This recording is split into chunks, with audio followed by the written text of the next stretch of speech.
Ultra Ego is the latest transformation for the Prince in a long line of attempts to either match up with Goku or surpass him, and it's granted Vegeta powers he could never even have dreamed of in the past.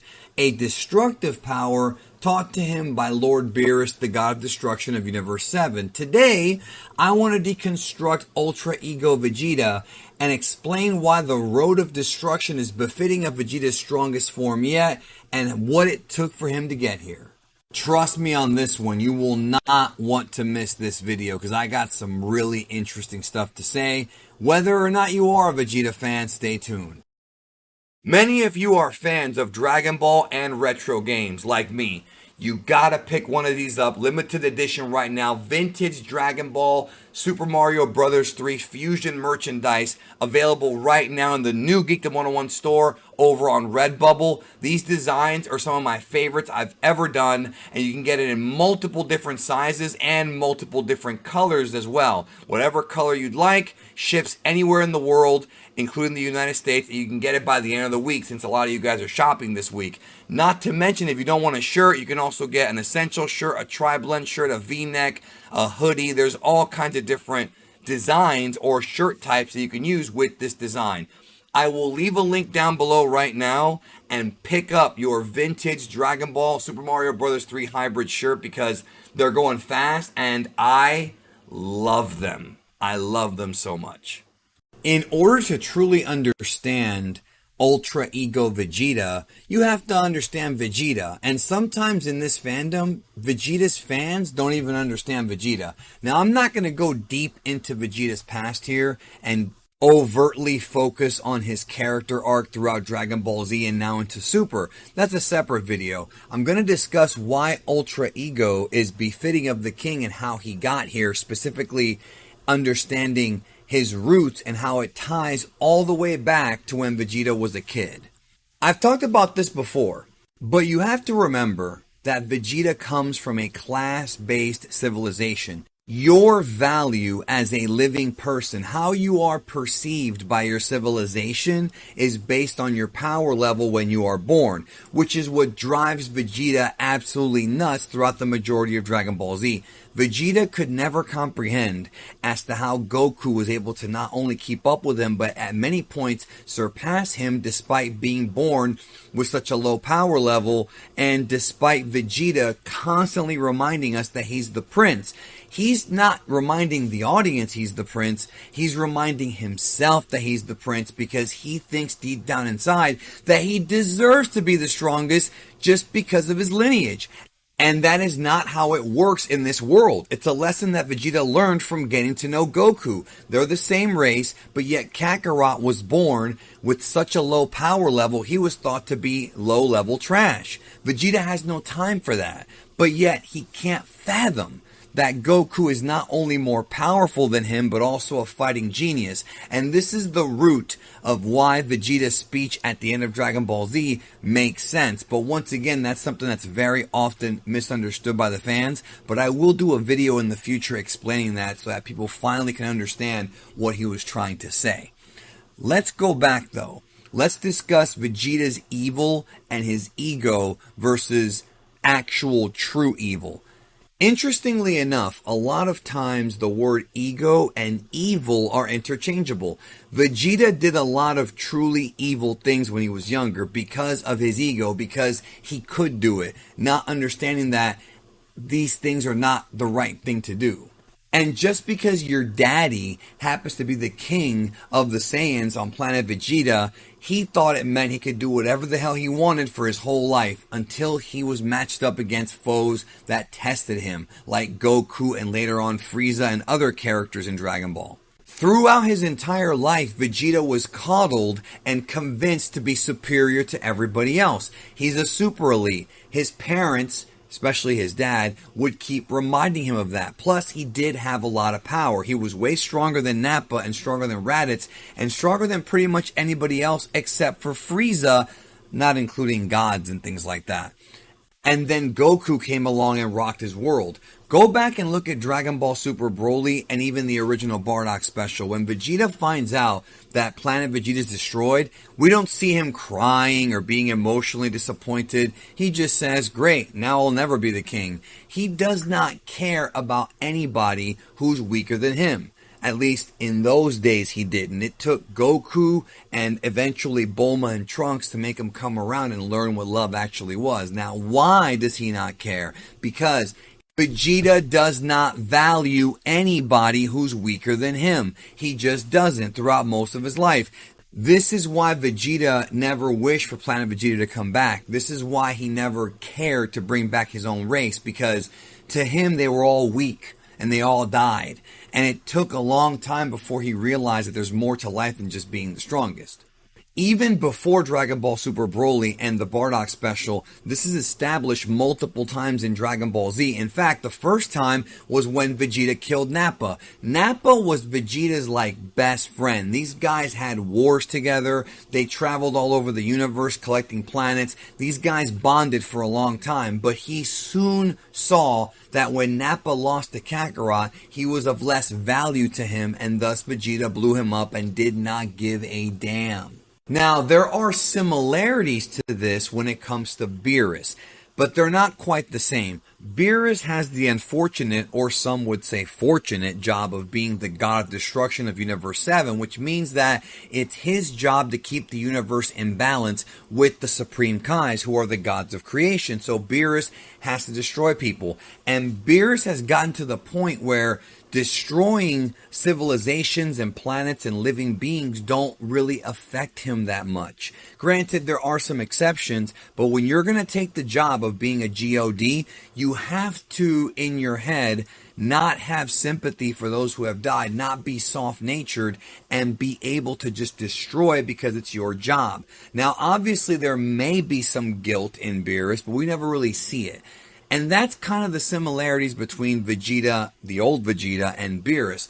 Vegeta going down the pathway of being a destroyer fits with him, but there's a lot more to it than just that. Let's go back to Dragon Ball Z and to the Frieza saga. Vegeta considers himself the solo example of what the Saiyans are supposed to be.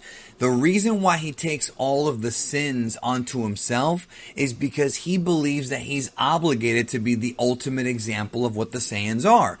That's what he thinks Saiyans should be. So because of that, he failed to defeat Frieza, which broke his confidence, which broke his will to fight, and he pretty much, in a way, transferred his true desires onto Goku while he was dying. He told Goku that Frieza must be killed at the hands of a Saiyan. He wants Goku to have no mercy, and it takes Frieza killing Goku's best friend to truly hit his Saiyan roots, have much less mercy, and become the Super Saiyan that Vegeta wanted to become. And just to clarify, when I say transfer, I don't mean literally give Goku power, but he sort of figuratively tries to pass on to Goku what needs to be done to Frieza. Goku will never be a destroyer. He'll never be a Beerus or a Vegeta. He's more of a martial artist, more of a guy who likes competition, but doesn't want to wipe you out if you're weaker than him. He just wants you to get stronger. Vegeta never really cared about that throughout most of his life until the time came when he began to have more empathy for others, thanks to Kakarot, as well as the way that he bonded with Bulma and Trunks during the 7-year time skip. When Goku was dead during those 7 years after the end of Cell and the beginning of the Buu saga, Vegeta didn't have Kakarot anymore, so he bonded a lot closer with Bulma and Trunks, and that's how he got soft, which is why he atoned for his sins against Majin Buu and blew himself up, because he didn't want to go back to that. He thought it was the only way to catch up in power, and it was a huge mistake. I covered this in explicit detail in my Majin Vegeta Explained video. Dragon Ball is a lot deeper than you realize, guys, when you really look at it like this. But I digress. Vegeta continued to show this side of him into Dragon Ball Super. First of all, in Resurrection F, when he tells Frieza that he needs Goku to be his, I guess you can call it his measuring stick, and he wants to keep Goku alive, as well as later on in the Universe 6 arc, and even in Tournament of Power, where Vegeta shows sympathy for Kaba being a young member of his race, wanting to kind of mentor him.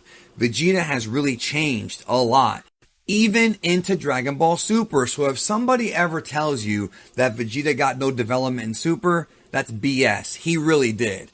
Do you really think that the Vegeta of old would have ever grasped onto his daughter and refused to train because his wife is pregnant? Come on, bro. That's not Vegeta from Dragon Ball Z. That's a new character. That's an evolved man who realizes what the right thing to do is now and really became a better husband than anybody could have ever thought. There's an internal struggle with Vegeta because while Bulma and Trunks did domesticate him and later on, of course, his daughter, inside he knows, or at least he thinks, that he has to go back to his roots when he fights. So it's almost like Vegeta channels that ruthlessness when he fights, and he feels like that's the only way to truly achieve the maximum amount of power it takes to not only catch up to Goku, but to be the best fighter he can be. Now, I hope that you're following me, and once again, I invite you to watch the Majin Vegeta Explain video because what I'm about to tell you fits in with that. If you remember, Vegeta could not be controlled by Babidi. Babidi gave him the Majin upgrade, but Vegeta could not be controlled by him, and ultimately Vegeta did it to gain that boost in power. But unlike other characters, Babidi had no control over him. And some would say it's because Vegeta's too powerful. But that's not the only reason. It's also because of the fact that Vegeta is pure ego. He wants to satisfy his ego by catching up to Goku and beating him even after he was domesticated. Vegeta's ego would never allow him to be taken over by somebody else. He wants to be his own man even when he makes mistakes like this. Because ultimately when he did this, it led to Majin Buu being hatched and millions of people dying. And Vegeta knew what would happen, and he still did it because his ego took over. It was all about him, and nobody else, which is why he apologized when he was going to sacrifice himself, knowing he had to do it because he didn't want to put the lives of Bulma and Trunks in danger,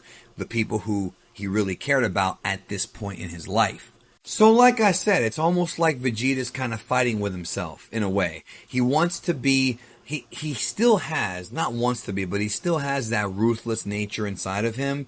But he's also understood that Goku's ways, Goku's much more passive and positive outlook on life is something that he kind of wants as well. You know, it's very interesting because his changes don't happen overnight. It took years and years and years. But look at the end of the Majin Buu fight. If you remember, Goku wanted to spare Buu, talking about the fat Majin Buu, but Vegeta wanted to kill him because he was too dangerous. Now, both characters do make a lot of sense, and you can't really disagree with Vegeta. Buu was a problem for a very long time. And at this point, Vegeta has also witnessed genocide, not just caused by characters like Frieza and Buu, but caused by Vegeta himself. Bum, bum, bum. Think about it, folks. Think about it.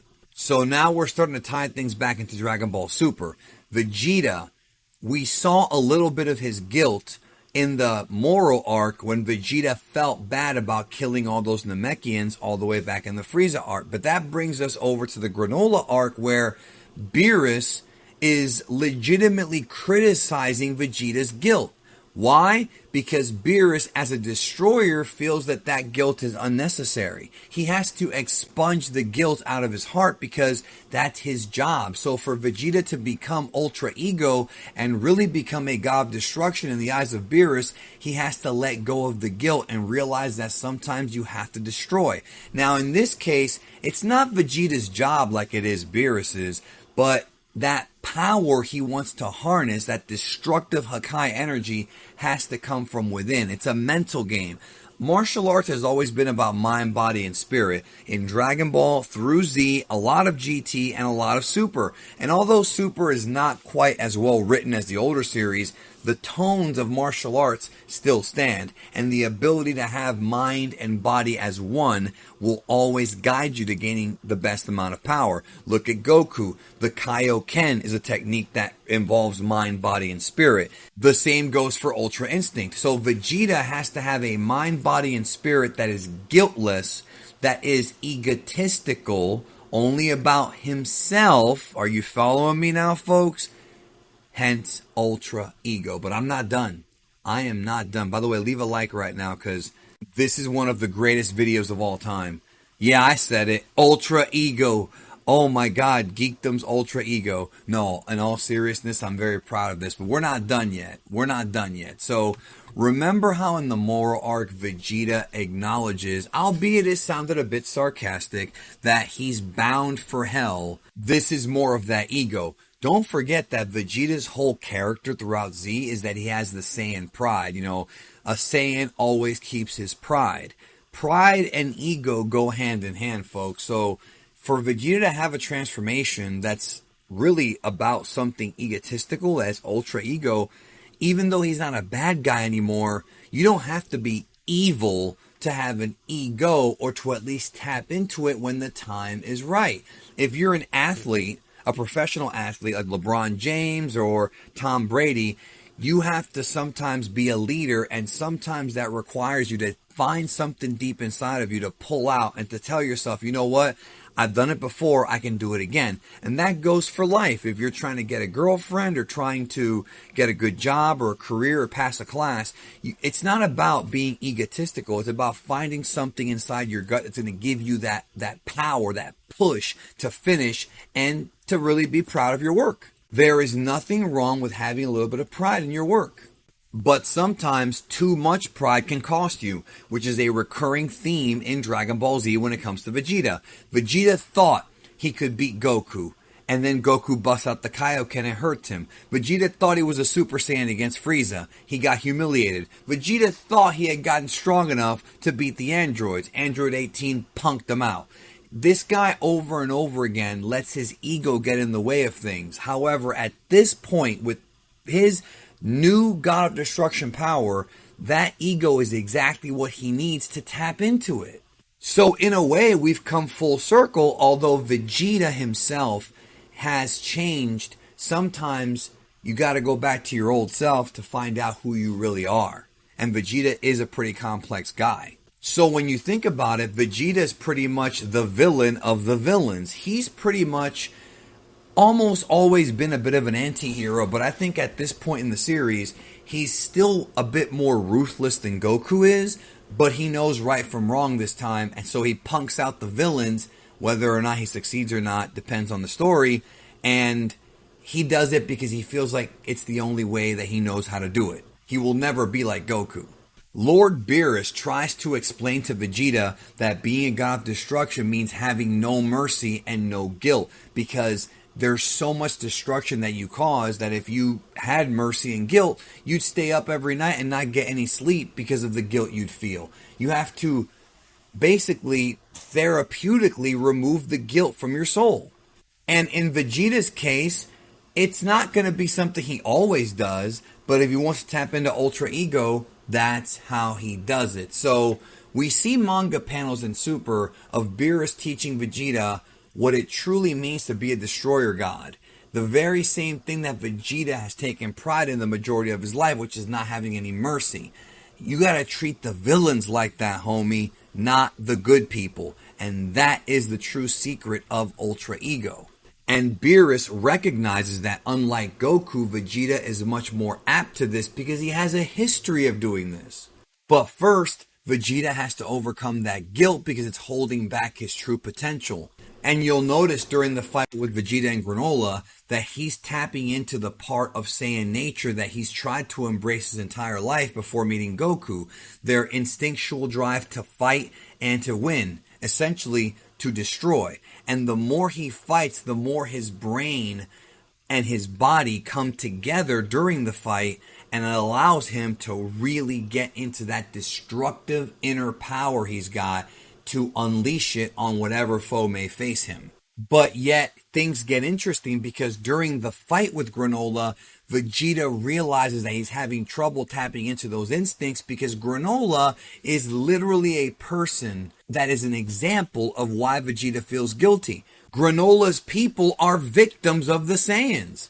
Literally. And it's because of that guilt and Vegeta remembering what his people did to Granola's people that he has trouble tapping into the full power of Ultra Ego during their fight. And when you think about it, Beerus may have been the first character in Vegeta's life since, Nappa or Frieza, to actually validate Vegeta's feelings of ego and his willingness to destroy.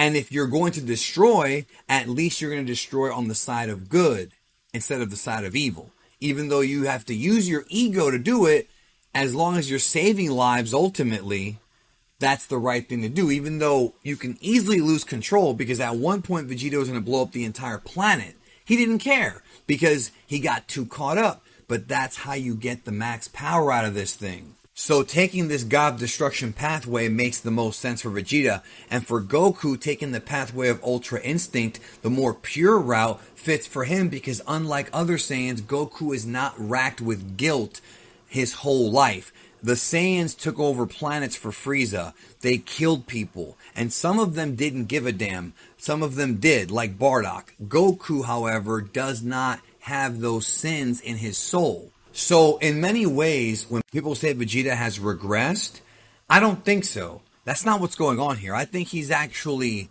developed quite well and surprisingly better than we had originally thought, because now he's finding out that following in the footsteps of Goku is not going to work for him. He's going to have to go down his own path, and that's the path of Ultra Ego. And now that he can tap into his ego, at the very least he can use it for good instead of evil. Thank you for watching. Yes, I know I'm the best. Alright, I had to say it because I had to do my own Ultra Ego, but hope you enjoyed this video. Now you know that if Goku is yin, Vegeta is yang, and together they are opposites, polar opposites, but also similar, bound by their civilization's history and their rivalry, which continues to be the focal point of Dragon Ball even to this day. Share this video out with your friends, y'all. I would appreciate it very much. Special thanks to Jordan Lee for co-writing this, and I will catch you in the next one.